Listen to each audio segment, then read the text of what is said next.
Yeah. Man, this life insane. Got some money, but I always stay the same. But I never fuck with y'all, you niggas lame. If you making moves, you know it's love we make. Yeah, thought that I would change. See, that negativity is not the way. Seen you niggas try to go and run my place, but it'll never ever lead you to my place. Yeah, thought that I would change. Got some money, but I always stay the same. But I never fuck with y'all, you niggas lame.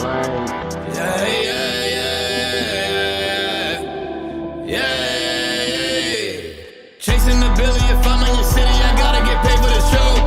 Here for a minute, get litty, sip Henny, then I hop right back on the road. This level is nothing, I can't even focus if it don't do shit for my goals. When niggas was gone, I turned to the mold and got us up out of the hole. Look at them dipping and slide. I got them all alive. You see the smile on my face? The merch is sold out for a while. It ain't a nigga out here in the scene like me that could tell you the truth. Took a few grams, got out the jam, the same man, do what you do. Yeah. Got some money, but I always stay the same. But I never fuck with y'all, you niggas lame. Yeah.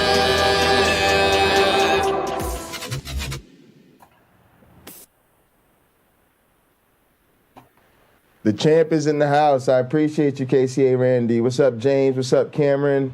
Appreciate y'all for joining us. All right, I gotta send. Remember them files from last week? No, I gotta send Cliff over some files. Let me go ahead and share my screen. Cliff, you can see my screen. No. Yep. Okay.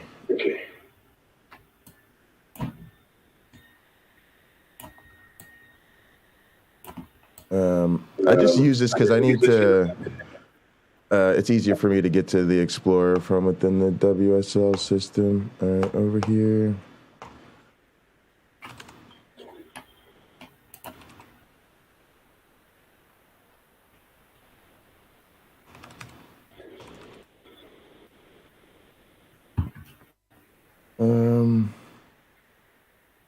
Let's just do this one.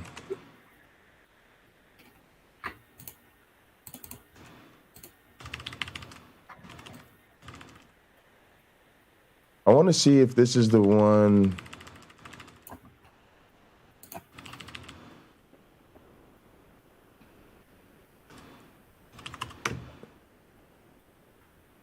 No, this is the one that got screwed up. Okay, I don't want to send in that one.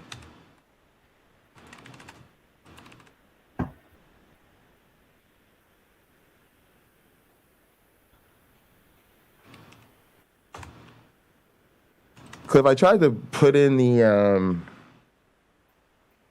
shape mating on top of the roulette thing, and so that kind of got messed up. I need to troubleshoot that.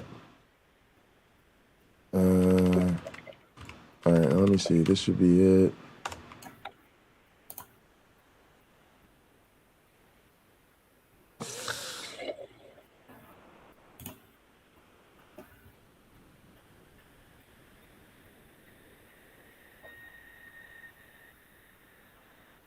Very world.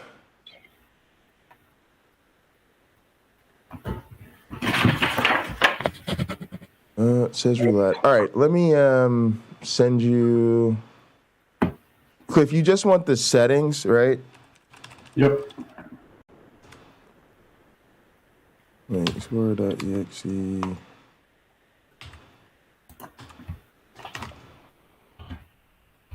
Okay, so now I'm gonna take the settings, 7-zip,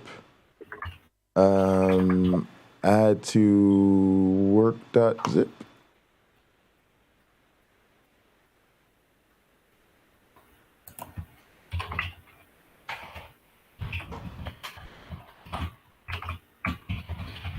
So I'm just looking for it to compress those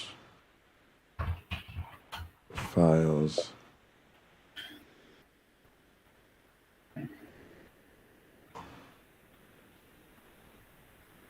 Problem is, I don't see it doing any damn thing.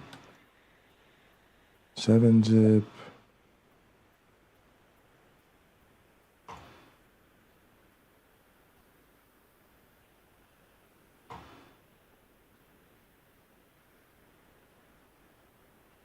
There we go. Okay, so now let's put this on my desktop because it's on the Windows subsystem for Linux, and I need to email it to Cliff, which means I'll want it on my regular system, so it's not doing all right, I'm going to, goodness, let me think.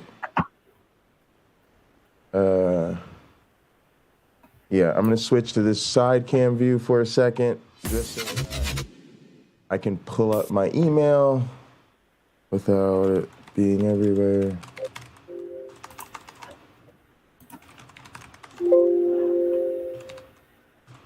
Looks a little weird. You can see my screen. I guess you could try to read my email if you really wanted to. All right, let's see. Let's email Cliff.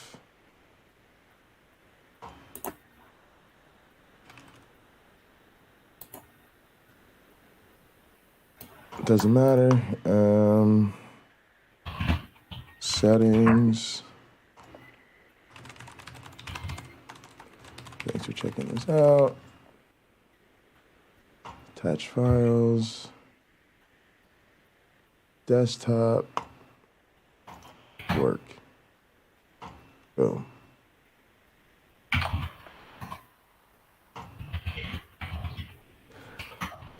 All right, Cliff, I sent over that. Let me know when you get it.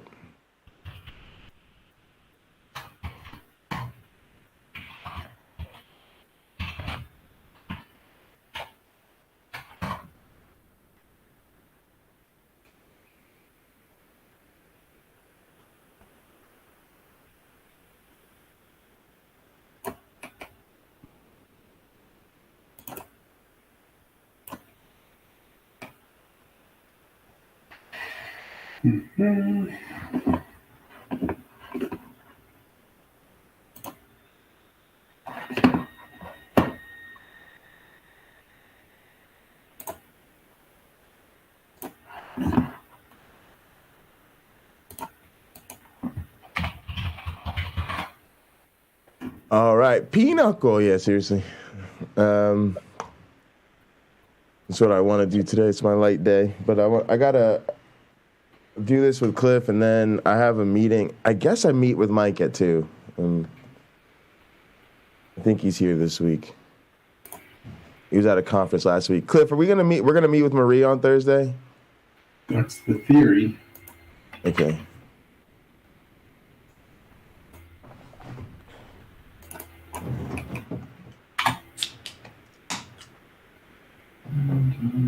Apparently they were all just out at Gordon or whatever.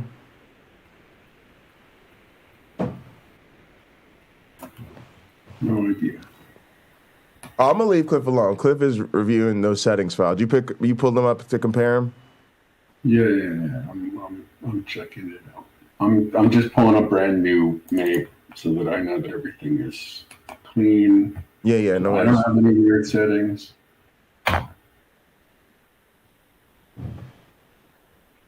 I gotta pull that special branch that we're pulling from.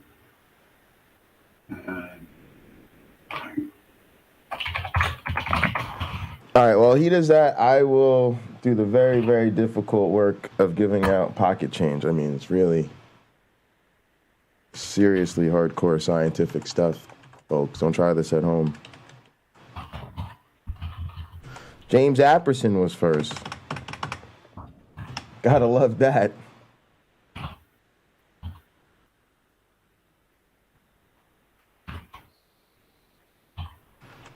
KCA Randy, second. Appreciate you.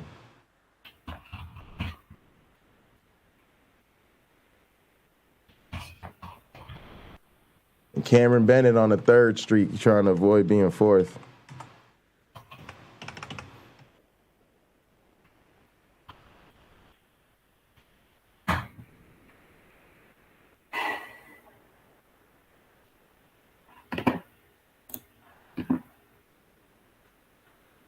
What's up, Carrie Ann? Also, y'all, check out this movie. What's it called? Why America Will Never Build Walkable Cities. We watched that last night and gathered. It's free on YouTube. Absolutely excellent. It reminded me of a documentary I watched in college called The End of Suburbia, except it was like done by a much cooler content creator. Yeah, Carrie Ann was with us. It was awesome. It was awesome. It's really good.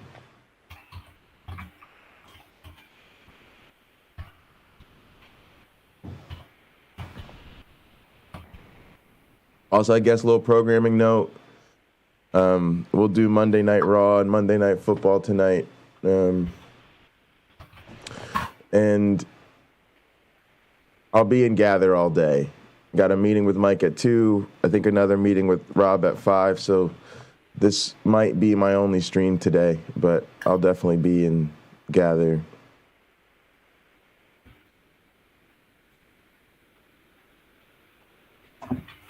Cliff, I don't know if you can answer this now, but is part of what you were thinking, like, was I on the right track where if everything works out, we might try to implement shape mating in the roulette selection?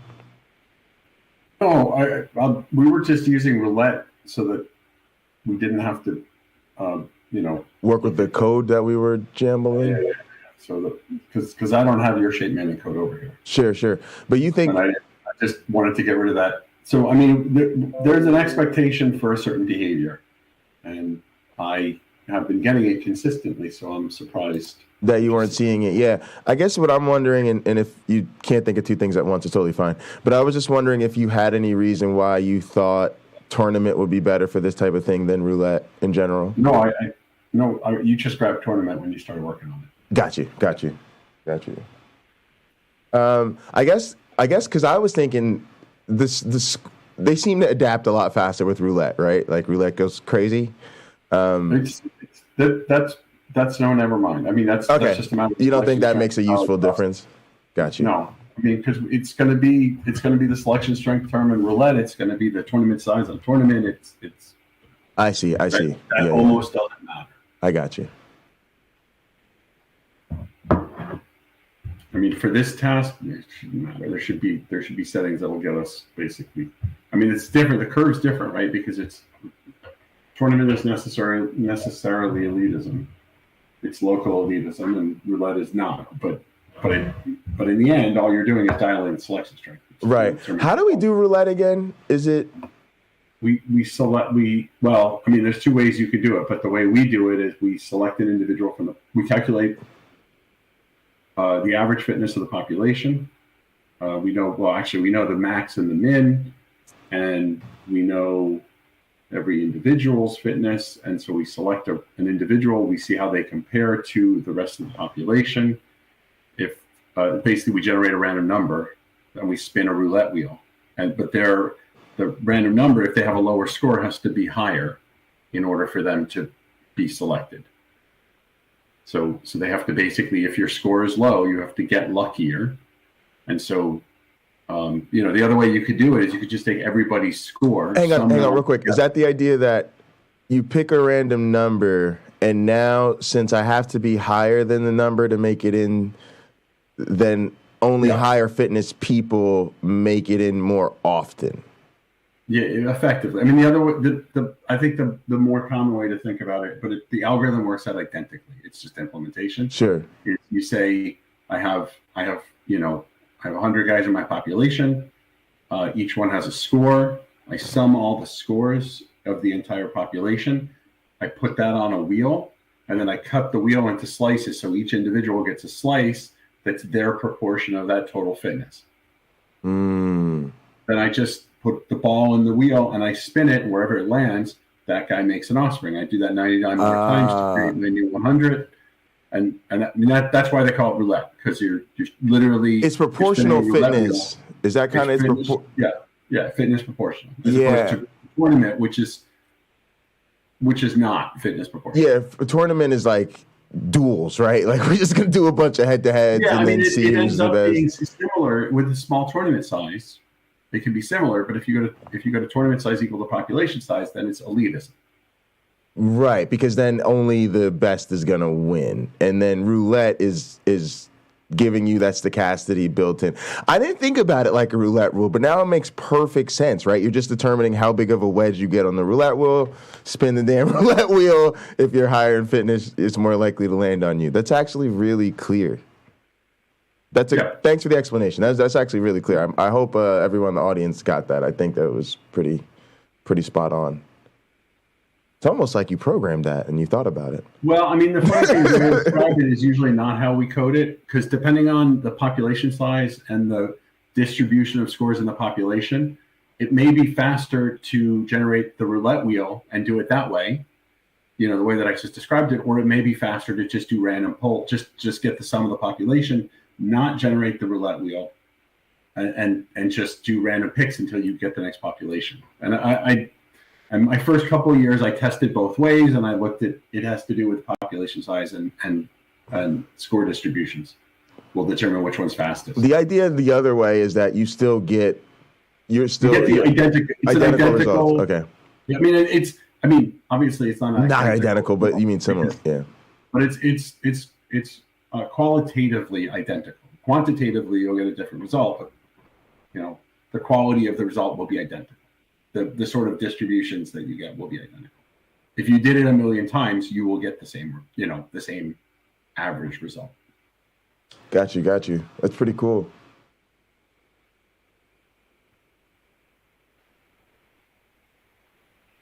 So I am compiling presently, and then I have to go pull your files. Yeah. No, I appreciate you doing this. This is actually something I remember. Actually, we were talking about this way back in the day. We were kind of thinking that we needed to do this, right, to make sure we were getting the same results if we have all the same stuff. So. Well, yeah. I mean, we'll get this taken care of. The whole point of the beast is that we get the same results. If we don't, we got other problems.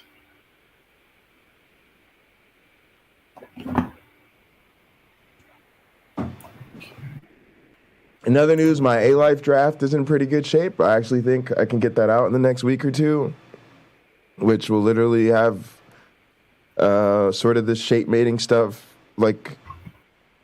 top priority for the next few months. I'm teaching at Normandale Community College next semester, so I'm actually anticipating a pretty good semester.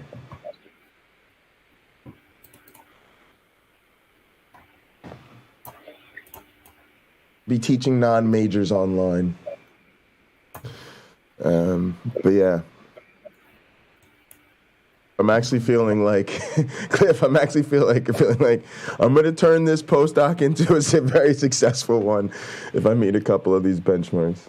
Be good to go.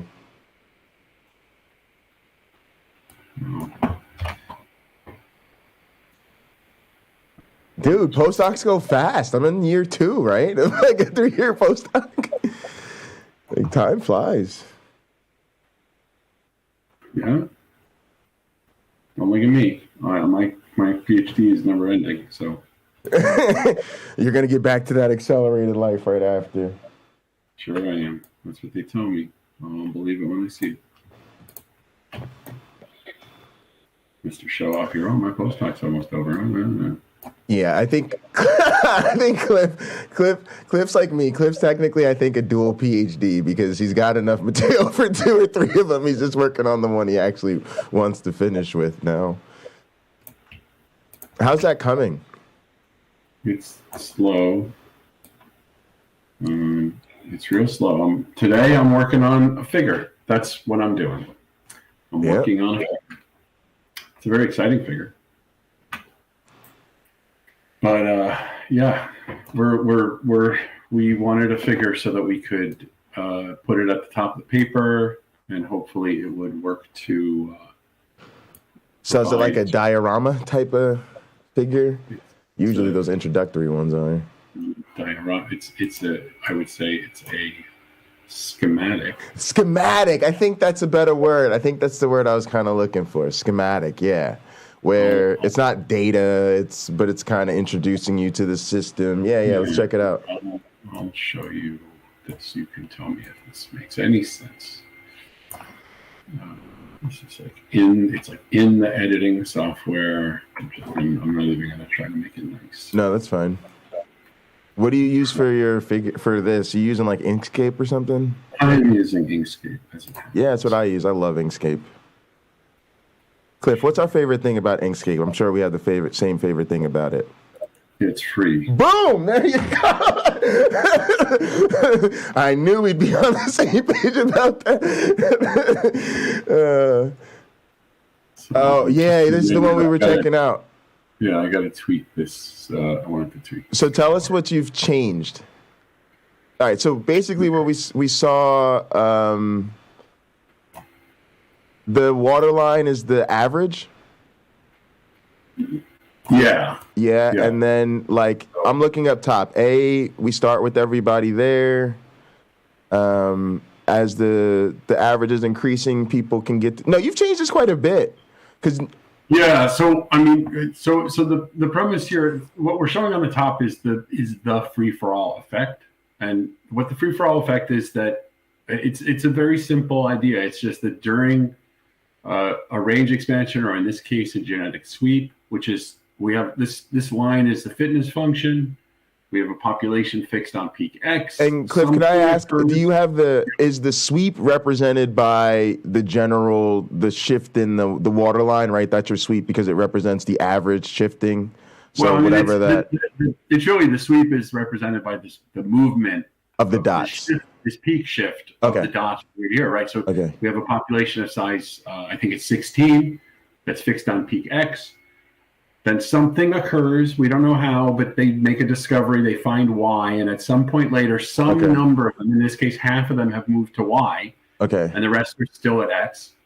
And that's why the mean is, yeah. Okay. Yeah, the average of the population has come up. Now, the trick is that I want to move this water line down a little bit.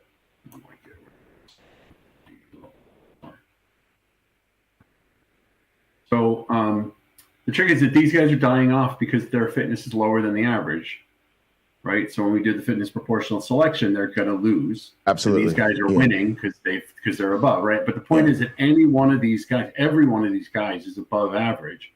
And so even though these guys are growing faster up here at the top of Y than these guys, down here, these guys are still growing, which and so you get what I refer to as an expanded pseudo quasi species. Hang on a second. Phenotype down along the x-axis is doing something. Yeah, go ahead.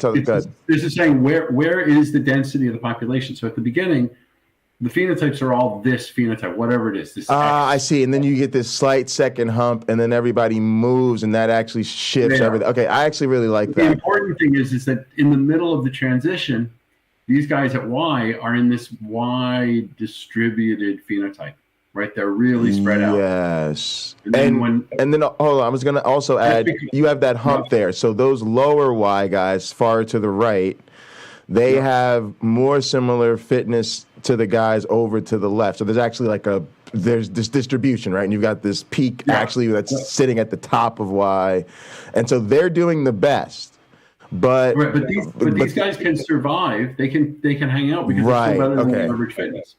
But once the entire population has shifted to the new peak, now the water level's up here, and you can't survive.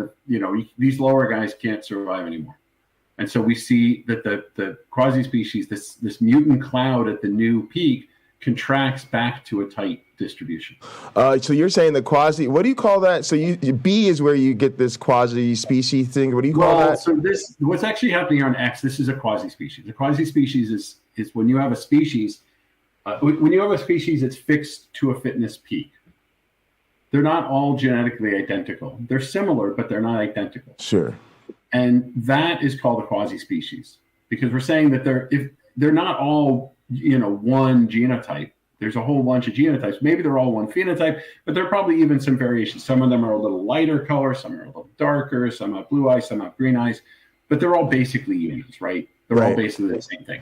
And so the quasi-species is, the quasi-species of humans covers everything, from Eastern to Asian, light skin, dark skin, Right, and I guess the question is, how do we separate that from a?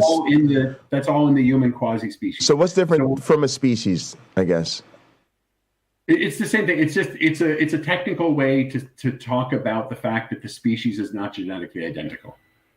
Got you. I got you. Okay. Right, and so we can talk about if a species, like right now, humans, the quasi-species of humans, has the potential right now to expand quite a bit. We got glasses. We got really good food. Right. So your digestive system doesn't have to take care of diseases nearly as well. And so all kinds of stuff that should kill us doesn't. Right. And so we can accumulate all kinds of selection pressure on humans has been drastically reduced over the last 1,000 years. To the point that people are trying to say that we're not even subject to natural selection anymore. I mean, they're wrong. We're certainly subject to sexual selection. Yes. And we're subject to natural selection. And certainly in terms of, if you're born without a brain, you're not going to live. And although today you may live, but you're not going to reproduce. Right. So, until we get cloning online, and then I don't know why. Yeah. I just, and again, I say it half in jest because it's just not true. But to your point, it does show that we've weakened this selection pressure so much that people are starting to see it that way. Like humans aren't. Yeah, remember, lots of things that would have killed you 100 years ago, and especially 500 years ago, don't kill you now. Yeah, exactly. Yeah. Appendix bursting, no problem. We got that. Right. That sucker out in a sterile environment. It's 99.9% success rate. Same day. Yeah, you'll be back. You'll be back to work in a couple days. Yeah. 100 years ago or 200 years ago, you're dead. Right. Mostly from your teeth rotting, right? And Yeah. And now people are like, I don't feel like going to the dentist quite yet, right? Right. So the thing is, like during this expansion, this isn't actually making a new species. We're just shifting, right? There's some discovery made that gives the species a higher fitness. Right. So we've got a separation in the population. It's just the But we can think about this, and this is asexual, right? But the same thing will happen with sexual. It's just a lot more complicated. Okay. We can think about this though as sort of two species. So we got like one species here, and we got another one here. Right. But in this one, the pseudo-species, the quasi-species is much more spread out. It's experiencing weaker selection and sparse, right? They're spread out, and there's the same 8 guys here as there are down here. Okay. It's just these guys are all clustered up. I see. So I picked the 50-50 point. I got you. Right? Okay. But the point is, it's spread out. But it would be sparse somewhere in between there, right? Because there would be. Well, initially there would be one guy up here. Yeah, right. So it'd be fewer down here, and then eventually there's going to be 15 up here and 1 down here, and then it's going to switch and be mostly between B and C, right? Yeah, and so what you'd see this peak here would look like this, and there would be like a little spike, boop, which is one guy.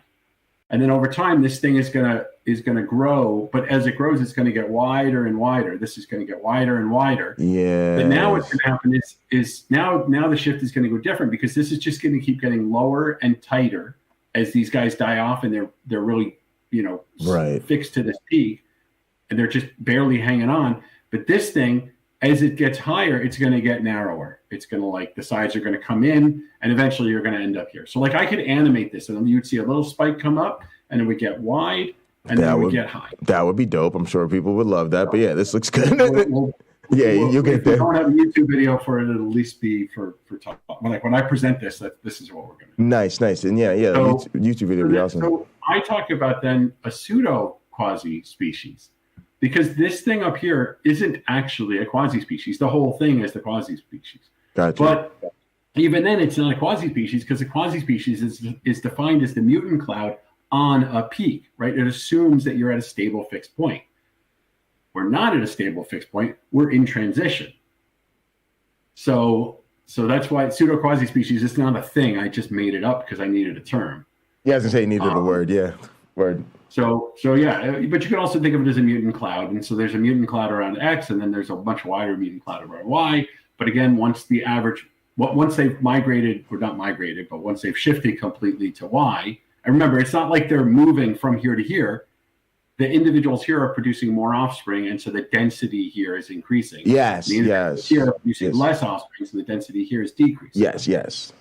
And this is a shift in population, not a shift in individuals. They're not moving or changing. Right. It's Right. A's gone, and then B's a different time slice. And then these C. guys are just like bloop, bloop. They're just like popping. They're like little bubbles popping, and these guys, they're also popping. It's just that they're generating new ones faster than they're dying off. And then down here, what happens is we start in the same position. We got everybody on X, except now we have X, Y, Z.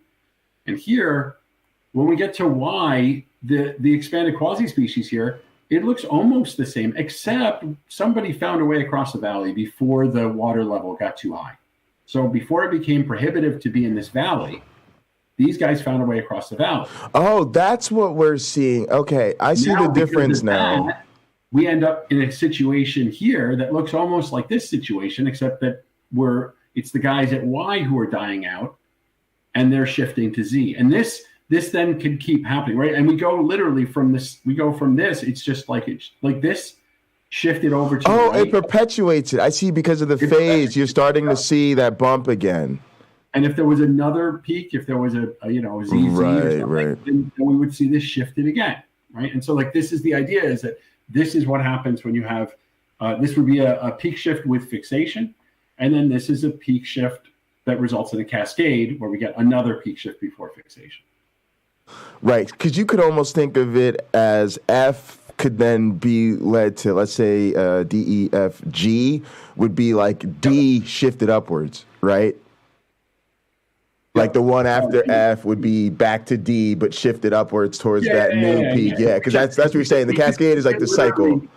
Like once we're here, we could literally we could just copy this. Yes, Except we could put Y down here. Yep. Here, and we put A up here, and then the thing just keeps going. Yeah. Okay. And that's what we see. What free for all is. And hang on, I just want to say, before you go free for all, I just want to say the difference for anybody that's following along at home is again in E, right? Point out that valley crossing thing in E that makes the difference between these two. He's this special little dude who got across the valley. Yeah, and so this is now as the water comes up. See, if the water gets up to here, normally what would happen is this guy would just get pushed back. But since this guy's here and he's above the water line, he can produce an offspring and will likely produce an offspring up here. Right. An offspring, and as long as they can stay ahead of the water line, they're not going to get killed. Because they're always going to be producing more than average. Yeah. This is really cool. And also, I always like to just give a cheap little plug for science and multimedia because this is really well done and looks great, Cliff. Go ahead, free for all. So free for all is just this. Free for all is defined as the reduction in selection pressure on a subset of a population during a range expansion, or in this case, a genetic shift. Is that where the term free for all comes from? Because there's a whole bunch of people and they sort of all are getting these free plasticity. They're free to explore, and it's for a bunch of them. As long as you're up there. Technically, they're free to accumulate deleterious mutations. Basically, it's kind of a weird thing to think about, but that's exactly what you're saying. They are free to accumulate deleterious mutations. So, because if people don't understand why, it's because they have a fitness benefit that outweighs the cost of those detrimental mutations, and as long as they're reproducing faster than everybody else, they will continue to succeed. And then that ends up being exploration for secondary mutations, right? And that's the whole deal. Yep. And as long as they keep sort of finding this free-for-all state, they can just keep going. That is cool. I just changed. I'm chatting with Charles at the same time. We're trying to work on this figure. And no worries. How's the settings comparison going? And what should I do there? Only because I want to make sure I get out of here on time. I compiled, and my files are copied over, and I'm going to work. And everything is here. /MABE-F settings bar. And I forgot to copy my stupid files. Also, quickly, I just want to say thanks, Cliff, for showing us that because it's super cool. And the other thing is, I think this actually might tie a bit into our shape mating stuff because I know one of the things Cliff was talking about was making our selection function potentially more complex, right? So where we actually get some valleys in there. Because I think I mean, one of the things to keep in mind is sorry, I need to. No, you're good. I have the dumbest thing on my computer. It's absolutely ridiculous. But it doesn't matter.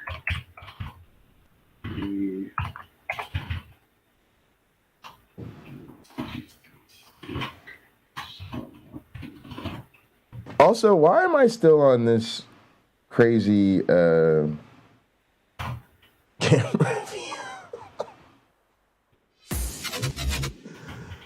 Oh, goodness. It's all right, though. We haven't really had anything on screen, so.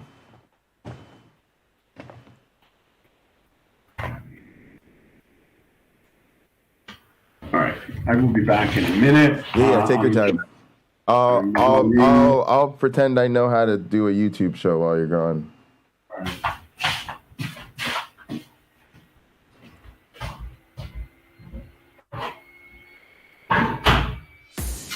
Right back to just me. Oh man.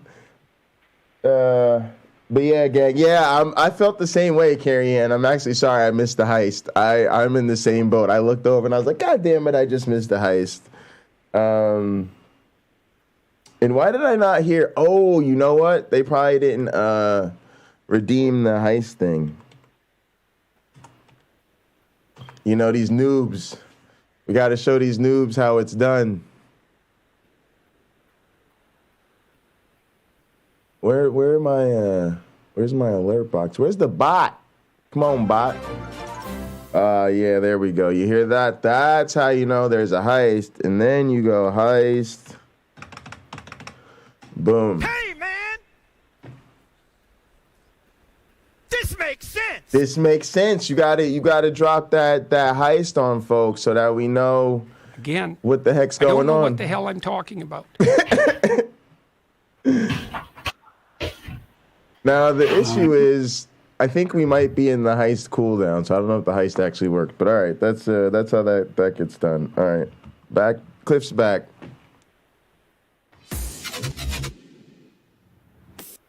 Sweet.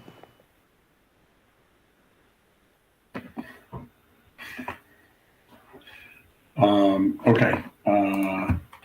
Yes. Hey, stupid whore energy. Welcome. Not work. I did something wrong. What did I do wrong? So, by the way, if anybody understood or had any questions about that explanation, I would love to hear because we are aiming very high with this paper. Ooh, are you? Nature, science. They don't even tell us. Top secret. Top secret. Nature. We're actually aiming for nature. Really? Yeah. Wow. So it's really critical that it is generally understandable.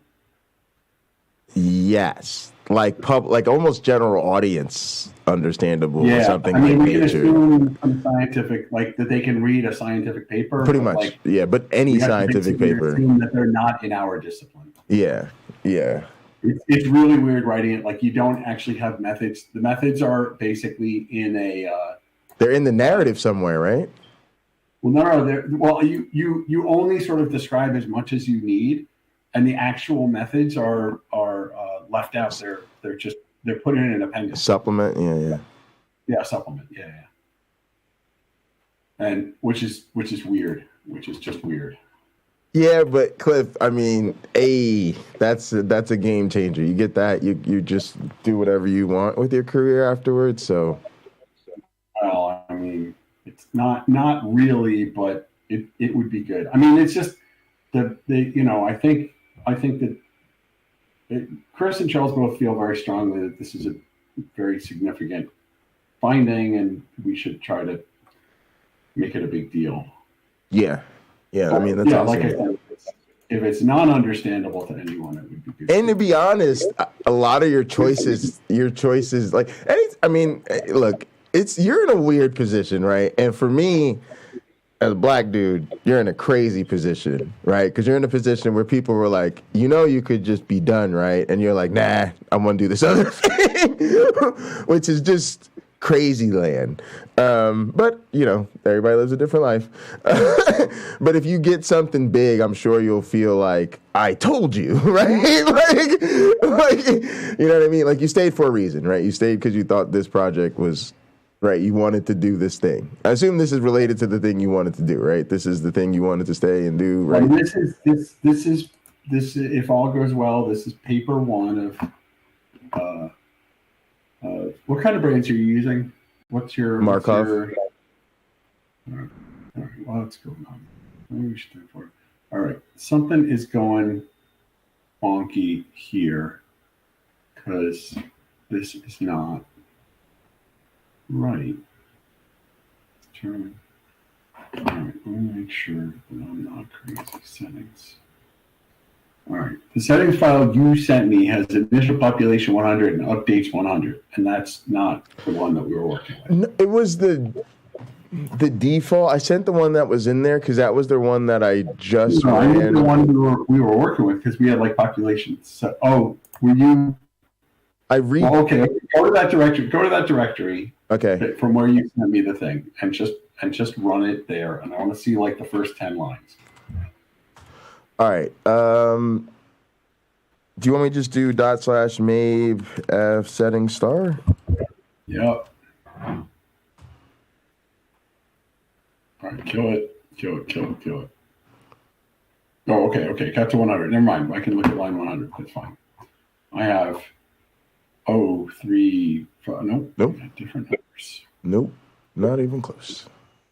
We got different numbers. Well, I mean, it's not far off. All right, go to the top. And this is a PC, right?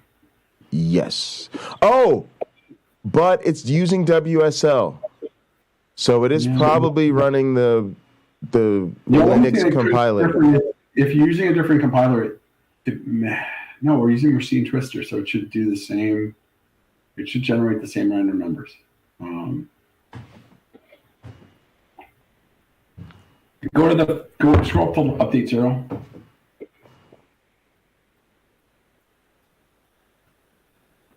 Oh, 5, 1, 0. No, even that's different. Weird.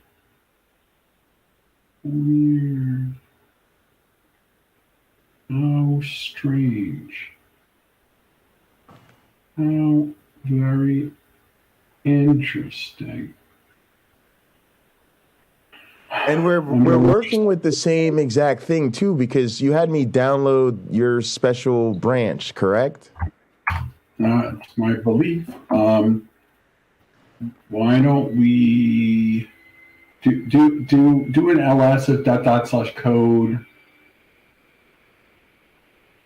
Say that again. /code/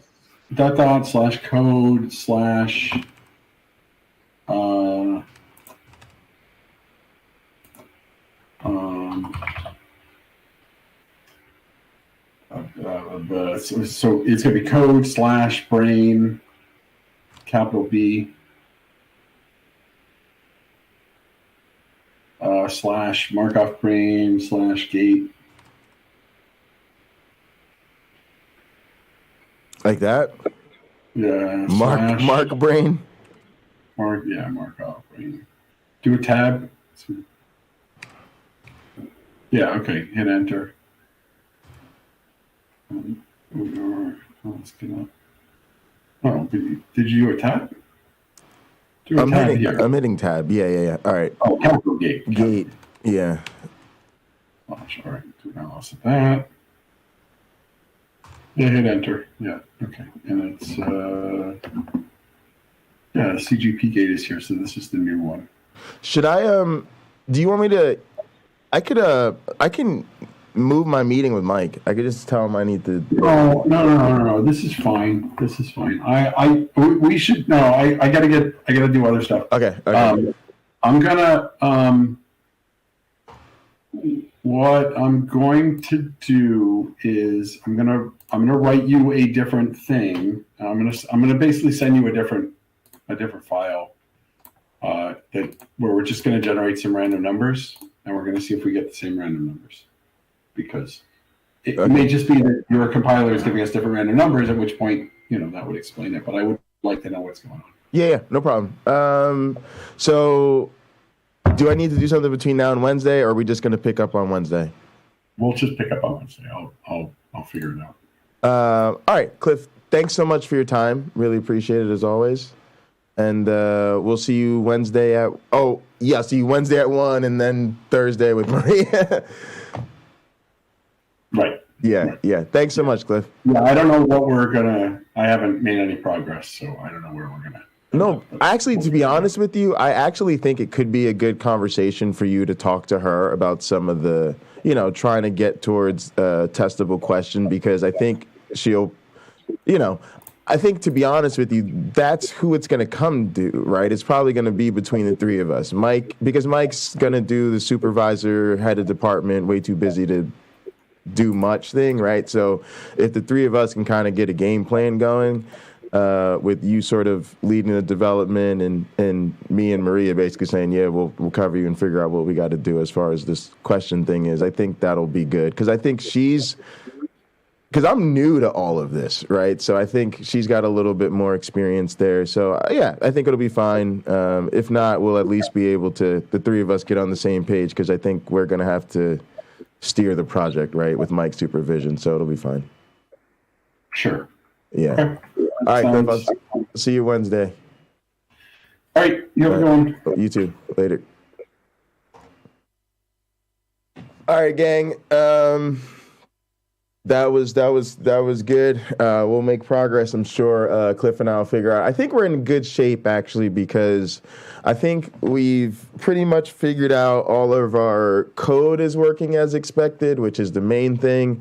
And then we will, I guess we're just trying to troubleshoot to make sure that we don't have something unexpected or different going on in MABE. I'm pretty sure we'll be able to make heads or tails of that on Wednesday. And then we can get these shape mating trials running. I'm also going to need to get set up on, I guess, the supercomputer, probably the Michigan State's HBCC and the University of Minnesota's, it's called the Minnesota Supercomputing Institute or something. I don't know. MSI is what we call it for short. And then, once we get the troubleshooting done, we'll actually be running our shape mating experiments. And we're trying to get a paper on this published by this spring. So we're going to keep this project moving. Also this week, I need to work on my manuscript for this A-Life paper. And then, believe it or not, we're also going to jump back into the Avita Ed stuff. My plan with the community was to sort of, I needed to work on the schedule because my schedule got a bit wonky itself, and I needed to focus on some other things. But we're going to keep you guys going through Avita Ed. Basically, people that started are pretty much halfway through it. They've gotten to exercise 2. I need to get you guys through, say, exercise 4 in my exercise, and then I'm going to put a group of you together to do an independent research project. So we're still going to try to make sure we get through that and the read-along for Rob's book by the end of this semester. And so I'm planning to really push that heavy sort of in the second half of this month, next month, and going into the break, right? That way I can wrap up all that stuff with you guys over the break. All right, cool. Thank you, guys. What science am I doing with Derek? I think Derek and I are going to try to do an actual evolution course. So I think as I understand it, we're trying to do potentially 2 things. So I think one is Derek wants to make some videos, like some...